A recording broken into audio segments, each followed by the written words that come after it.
இருக்காங்க. இந்தியா தான் உலகத்திலே அதிக ஸ்டார்ட் அப்ஸை பில்ட் பண்ணுது. ஆனால் பெரிய அளவுக்கு பின்னோக்கியும் போயிட்டு இருக்கு அப்படிங்கிறாங்க. So come up with new ideas, கான்ஃபிடென்ட்டாக ஒர்க் பண்ண பாருங்க. தேவையான அளவுக்கு டெக்னாலஜிக்கல் அறிவு நமக்கு இருக்கிற டெக்னாலஜி நீங்கள் எப்போ வேணாலும் கற்றுக்கலாம். நீங்கள் கற்றுக்க வேண்டியது ஹியூமன் சயின்ஸ் தான். நீங்கள் ரொம்ப முக்கியமாக கற்றுக்க வேண்டியது லைஃப் ஸ்கில்ஸ் தான். சின்ன சின்ன விஷயங்களுக்கு அவமானம் நினைக்காது. லைஃப்பில் ஆகுனா அவன் அவமானப்படுத்திவிட்டேன், என்னை அவமானப்படுத்திவிட்டேன், எங்கள் அப்பா மதிக்கல, மாமா மதிக்கல, இவன் மதிக்கல, ஜெயிச்சா எல்லாரும் மதிப்பான், அவ்வளோதான்.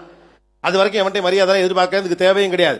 யார் ஒருவன் இலக்கை நோக்கி ஓடிக்கொண்டு இருக்கிறானோ அவன் எதிரிலையோ சைட்லையோ பார்க்கவே மாட்டான். எவன் என்ன திட்டான், எவன் என்ன காரி உமிழ்கிறான் என்றெல்லாம் கவலைப்பட்டு கொண்டிருந்தால் இலக்கை நோக்கி ஓடுகிற பயணம் தடைபடும், வேகம் குறையும். Don't worry about what other people are thinking about you, concern about what you think about you. உங்களை பற்றி நீங்கள் என்ன நினைத்துக் கொண்டிருக்கிறீர்கள் என்பதுதான் இங்கே முக்கியமே ஒழிய அடுத்தவர்கள்லாம் நம்மளை பற்றி என்ன பேசிட்டு இருக்காங்கிறதா நீங்கள் கவலைப்படாது. அடுத்தவர்கள் நம்மளை பற்றி வைக்கக்கூடிய இமேஜினுடைய அடிப்படையில் உங்களை பற்றி நீங்களாகவே குறைவான எண்ணங்களோடு இருக்காது. Think about yourself, grow about yourself, the world is with you, அந்த டெக்னாலஜி இஸ் வித் யூ. அதை வச்சுட்டு என்ன பண்ணணும் அப்படிங்கிறத பற்றி தொடர்ச்சியாக யோசிக்க ஆரம்பிங்க. Ready to face the failures. 4 முக்கியமான விஷயம். வேலைக்கு போகிறவங்களும் சரி, காலேஜில் படிக்கிறவங்களும் சரி, 12th படிச்சுட்டு காலேஜ் வரப்போகிறவங்களும் சரி, ready to face the failures and uncomfortability. Failure நான் சொல்கிறது அன்கம்ஃபர்டபிலிட்டி.